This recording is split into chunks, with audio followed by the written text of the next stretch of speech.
All right, everybody, welcome to lecture chapter 11. Let's go ahead and get started here. There is no lecture for 10A. It's just lecture chapter 11. I'll relabel that in a moment. So you guys should be able to see that. Let's make sure I'm sharing the right screen. Let's double check. And absolutely. Okay. So let's talk about chapter 11. All right, so the chapter 11, the t-test for two related samples. Some learning outcomes or learning objectives. We will understand the structure of a research study that is appropriate for repeated measures hypothesis test. We will test the mean difference between the two treatment conditions using the repeated measures t-statistic. We'll also evaluate the effect size using Cohen's d, r squared, and or a confidence interval. We'll explain the pros and cons of repeated measures and independent measures studies. Some tools you will need: Introduction to T-Statistic, Chapter 9, Estimated Standard Error, Degrees of Freedom, T-Distribution, Hypothesis Test with the T-Statistic, and Independent Measures Design, Chapter 10. So repeated measures design, also known as within subject design, two separate scores obtained for each individual in the sample, same participants used in both treatment conditions, no risk that the participants in each treatment group differ significantly from each other. So the t-statistic for repeated measures research design is structurally similar to the other t-statistics, essentially the same as a single sample t-statistic. It is based on the difference scores d rather than raw scores x. The difference score is d is equal to x2 minus x1. The mean difference is the sum of the difference over n. The hypothesis for repeated measures t-test, the null hypothesis, is the difference of the mean is equal to 0, refers to the mean for the entire population of the scores, or the alternative hypothesis is that the mean difference is not equal to 0. So figure 11.1, the general situation for repeated measures hypothesis test. A sample of n equals 4 people is selected from the population. Each individual is measured twice, once to treatment 1 and once to treatment 2, and a different score d is computed for each individual. The sample of the different scores is intended to represent the population. Note that we are using a sample of different scores to represent a population of different scores. Note that the mean for the population of different scores is unknown. The null hypothesis states that there is no consistent or systematic difference between the two treatment conditions, so the population mean difference is the mean difference is equal to 0. The repeated measures t-statistic, t is equal to the mean difference minus the mean difference. So that's your sample minus your population in terms of your different means, divided by the standard deviation of the mean difference. The variance of ds is the sum of the squares over the degrees of freedom. The standard deviation mean difference is the square root of s squared divided by n. Therefore, for which of the following would a repeated measure study be appropriate?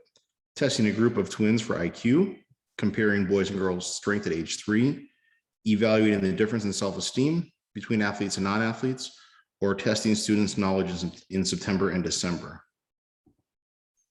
For which of the following would a repeated measure study be appropriate? Testing a group of twins for IQ, comparing boys and girls' strength at age 3, evaluating the difference in self-esteem between athletes and non-athletes, or testing students' knowledge in September and December, and it is testing students' knowledge in September and December. So if you test students' knowledge in September and December, that will be the most appropriate for repeated measures study.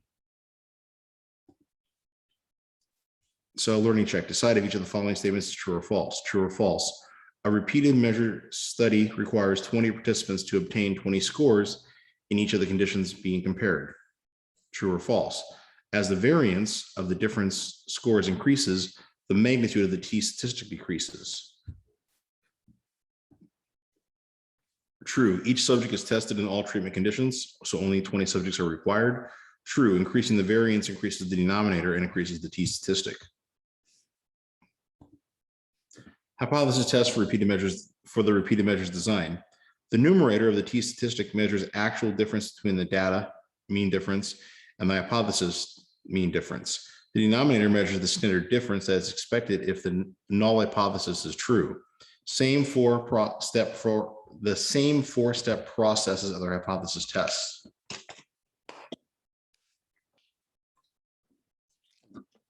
First, we want to state the hypothesis and select the alpha level. Step 2, you want to locate the critical region. Step 3, calculate the t-statistic. Step 4, make a decision. Directional hypothesis and one-tailed test. Researchers may have specific predictions concerning the direction of the treatment effect in repeated measured studies. Null hypothesis and research hypothesis are stated directionally. For example, the null hypothesis is equal to the mean difference is not equal to 0. The alternative hypothesis, the mean difference is greater than 0. The critical region is located in one tail. Assumptions of the related samples t-test.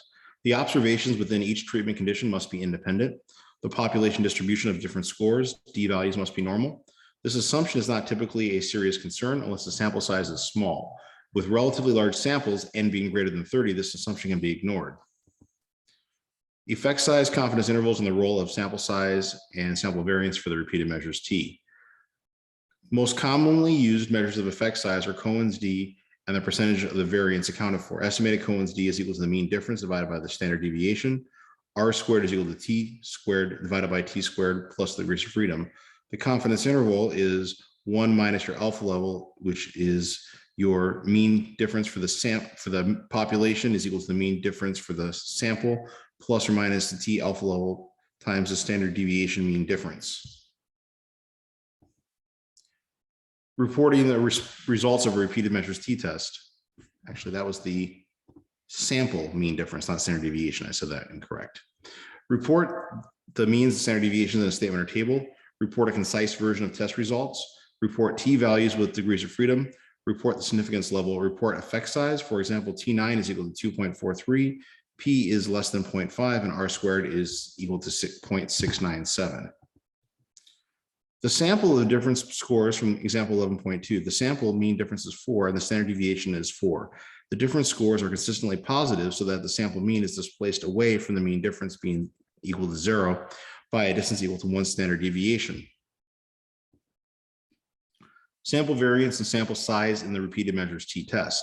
The size of the sample mean difference, larger mean difference is the larger numerator, so it increases the t.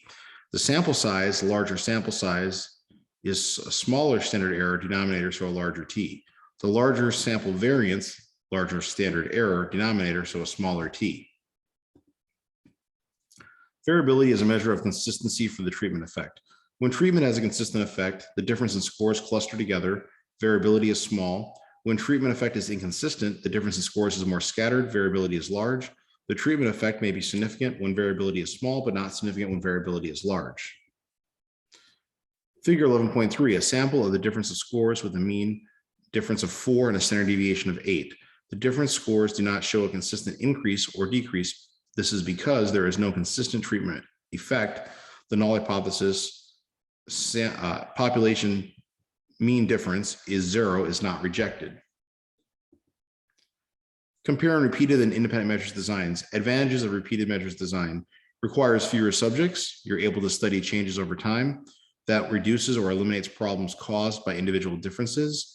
Substantially less variability in scores. Tends to have more power, the likelihood of detecting a real treatment effect. Disadvantage of repeated measures design. Factors other than the treatment may cause a participant's score to change during the time between measurements. Participation in the first treatment may influence the score in the second treatment, which is called order effects. Counterbalancing is a way to control time-related factors and order effects. The matched subjects design combines the advantages of independent measures and repeated measures designs. 2 separate samples are used. Each individual in a sample is matched 1-to-1 with an individual in the other sample, matched on specific variables that the researcher wants to control. For example, participants are matched in terms of IQ.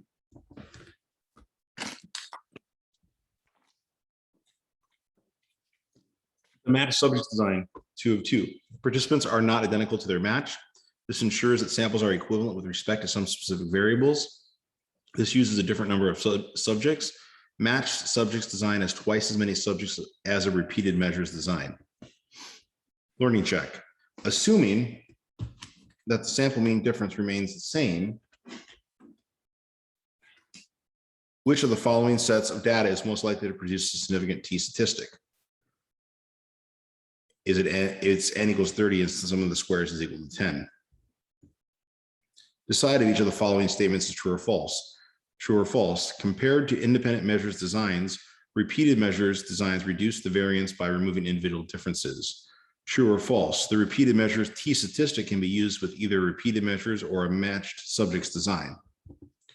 True. Using the same subjects in both treatments removes individual differences across treatments. True. Both of these related samples tests reduce individual differences across treatments. This is your SPS output for repeated measures. What that might look like. Here is your standard deviation, standard error of your mean, standard deviation, standard error of your mean, pair of sample correlations, your significance and correlation right here, your population right here, pair of sample t-test, pair of differences for, standard deviation, pair of differences error of the mean, standard error of the mean, pair of differences 95% confidence interval, and pair of differences 95% confidence interval of the difference upper degrees of freedom 7, t is 2.28, significant two-tailed 0.025. If you have questions, concerns, do reach out, and let's talk a little bit through a worksheet here that's absolutely in your in the classroom here. So that should be right here. All right. So let's talk a little bit more about confidence intervals. So some definitions. Estimation is a statistical procedure and a sample statistic that is used to estimate the value of an unknown population parameter. The two types of estimation are point estimation and interval estimation. Interval estimation is a statistical procedure in which the sample of data is used to find the interval or range of possible values within the population parameter that is likely to be contained. A confidence interval is the interval or range of possible values within which an unknown population parameter is likely to be contained. The level of confidence is the probability or likelihood that an interval estimate will contain an unknown population parameter, for example, population mean. The confidence limits or confidence boundaries are the upper and lower boundaries of a confidence interval within a specified level of confidence. FYI, a point estimate is a sample mean or a sample mean difference. The sample mean is used to estimate the population mean. An interval estimate is the interval or range of values within which an unknown population mean is likely to be contained. The interval estimate is computed using the standard error of a sampling distribution. A population mean is estimated as a point estimate plus or minus an interval estimate. We use estimation to learn more about an unknown population mean by identifying the confidence limits within which the true population mean is likely to be contained. Example 1. A common measure of intelligence is intelligent quotient, IQ, in which scores in the general healthy population are normally distributed with 100 plus or minus, here's your standard deviation, 15. Assume we selected a sample of 100 graduate students to identify the IQ of these students was significantly different than that of the general healthy population. We recorded the sample mean equal to 103, mean is equal to 103. Let us find the 90% confidence interval for these data. Step 1, compute the sample mean and the standard error. The sample mean, which is the point estimate of the population mean, is equal to 103.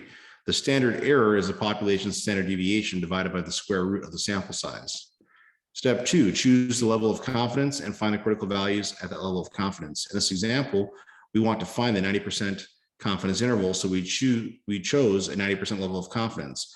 Remember, in a sampling distribution, 50% of the sample means fall above the sample mean we selected, and 50% fall below it. We are looking for 90% of the sample means that surround the sample mean we selected, meaning 45% of the sample means above and 45% below the sample mean we selected. This leaves only 5% of the sample means remaining in the upper tail and 5% in the lower tail. To find the critical value at this level of confidence, we look at the Z table and we find 0.0500 or 5% in column C. In the appendix, we find that 0.0500 falls between a Z-score of 1.64 and 1.65. The average of these two Z-scores in the score associated with 5% towards the tails is Z is equal to 1.645. Therefore, in our example, 1.645 is the cutoff for a 90% confidence interval where 45% of the data are above and 45% of the data are below. The remaining data are 10% of data in the tails, which equates the critical value we chose to a two-tailed test at a 0.10 alpha level, 5% in each tail. Step 3, we compute the estimation formula to find the confidence limits for 90% confidence interval. Because we are estimating the mean in a single population with the known variance, we use the mean plus or minus z times the standard error of the mean. To compute the formula, we multiply z with a standard error. Z times standard error 1.645 times 1.5 is 2.47. We add 2.47 to the sample mean to find the upper confidence limit. So we take 103 plus 2.47, we get 105.47. We subtract 2.47 from the sample mean to find the lower confidence limit. 103 minus 2.47 is 100.53.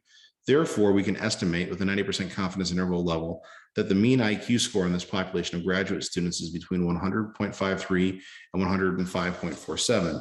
We are 90% confident that the population mean falls within this range of IQ scores because 90% of all the sample means we could have selected from this population falls in the range of sample means we specified. So now do the following on your own with the same steps in the example. Make sure to show your work. Some additional stuff to think about after you've done this problem, but literally follow the steps above and you should do just fine. FYI, we use estimation to learn about an unknown population mean by identifying the confidence limits within which the true population mean is likely to be contained. The estimation formula for a t-test is used when we estimate the mean or the mean difference in populations with an unknown variance. Some definitions: the upper confidence limit is the largest possible value of a population parameter in a confidence interval with a specified level of confidence. The lower confidence limit is the smallest possible value of a population parameter in a confidence interval with a specified level of confidence. Social functioning is the ability of an individual to interact or adapt in a normal or unusual or usual way in social environments. This area of research is of interest to behavioral researchers, particularly in medical or clinical settings, and those who study human development. In this student population, we recorded the relatives of patients with obsessive compulsive disorder, OCD, is healthy as those in the general healthy population, as those in the general healthy population. In their study, they recorded the social functioning of relatives with OCD using a 36-item short form health survey, SF36, with scores ranging from 0, worst possible health, to 100, best possible health. In a sample of 18 participants, we recorded the mean to be 62 and the standard deviation to be 20.94. Here we'll find the confidence interval for this data. All right, so moving on.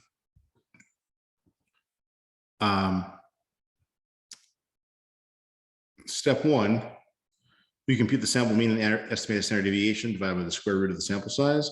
Standard error is equal to standard deviation divided by the square root of n is equal to 20.94 divided by the square root of 18 is equal to 4.94. Step 2, choose a level of confidence to find the critical values at that level of confidence. In this example, we want to find a 95% confidence interval, so we chose 95% level of confidence. Remember, in a sample distribution, 50% of the sample means fall above the sample mean we selected. And we'll just define the critical value at this level of confidence. We look at the table, the unit normal table. The degrees of freedom, look at the table in the unit normal table, The degrees of freedom are 17, degrees of freedom n-1 for a sample t-test. The upper critical value for the internal estimate is equal to 2.110.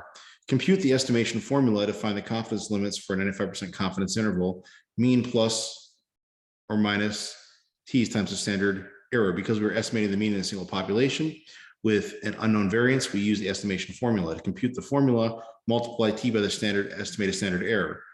So we do that, 2.110 times 4.94 is 10.42. We add it to the sample mean to get the upper confidence limit, so that's 72.42. We subtract it from the sample mean to find the lower confidence limit, so that's 51.58. The 95% confidence interval in this population is between a score of 51.58 and a score of 72.42 on the social functioning measure. We can estimate with a 95% level of confidence that the mean social functioning of relatives of patients with OCD using the surveys between 51.58 and 72.42 in the population. Therefore, we are 95% confident that the population mean falls within this range because 95% of all sample means we could have selected from this population fall within the range of the sample means we specified. Now, find the confidence interval for the following data using the same steps I just walked you through. And then we're going to do SPSS. So let's walk through that. To brief stop our screen share. And all right, so let's walk through that. So we did the chapter 9 exercise before. Hopefully you've saved the file. If not, you just want to enter these in again, enter health over here. These numbers, you can pause me just if you want to put those in there. So all we're going to do for this exercise is we're going to go compare means, and we're going to do the one sample t-test like that. And we're going to make this our test variable. We'll click on options, make sure we have confidence interval percentage 95%, and we're going to say okay. And then you're going to get this.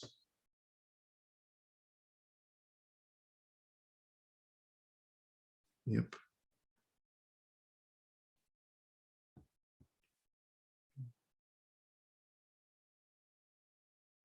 Yep.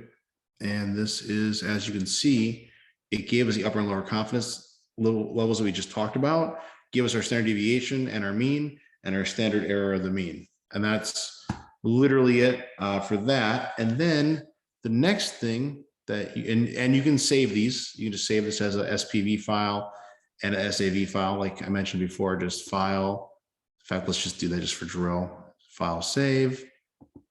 And we'll say chapter 10, SPSS, psych 503. I know you can't see that. I'm going to move that so you can see it like that. We'll save that so we have it. Now, if you close the file, it's no big deal. You'd still be able to retrieve it.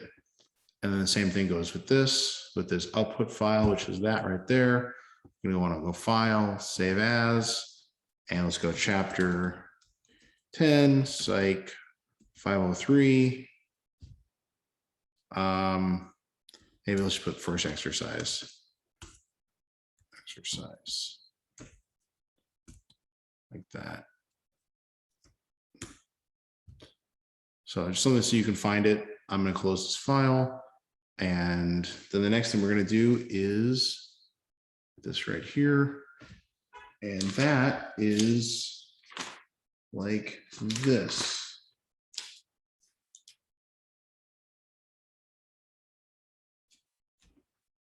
Let's go ahead and stop my share just temporarily.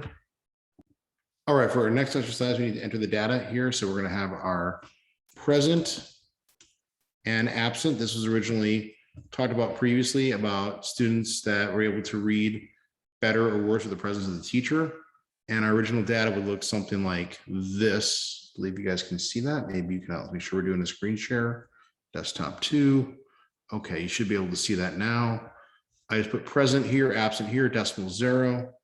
And our variable view should look like this: 220, 245, 215, 260, 300, 280, 250, 310. There's 8 of them. And then we have this is where the teacher was absent, and clearly I did not spell absent correctly. So we'll just change that, absent. That, go back to our data view. And then this data was 210. The number of, I believe it was minutes reading without interruption, with or without the teacher present, 275, 290, 220, and 285. So now that we have that in there, what we want to do is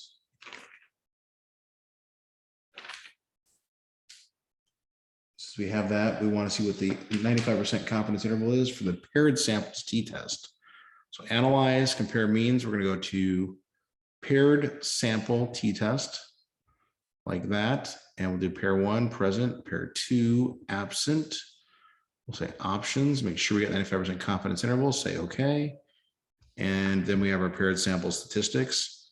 And that literally shows us all of our stuff, upper, lower, our t-score, which we had before, degrees of freedom, standard error of our mean, standard deviation, our n was 8, correlation, significance, and again, just file, save as. You can say chapter, actually it's chapter 11. I don't know why I said 10 before.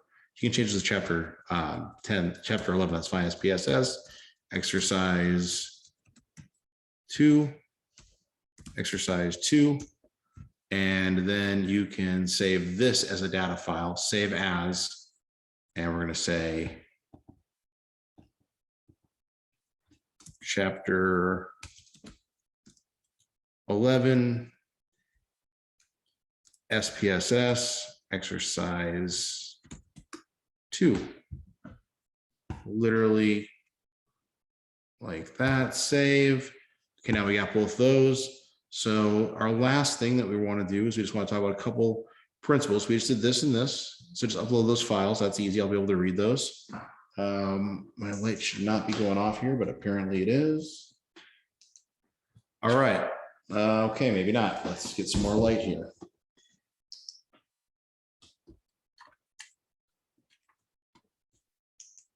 All right, so some FYI stuff. The point estimate for the difference between two populations is the mean 1 minus the mean 2. The interval estimate is TSM1 minus M2. The point estimate for the mean difference between the two related populations is the mean difference. The interval estimate is T times the standard mean difference right here.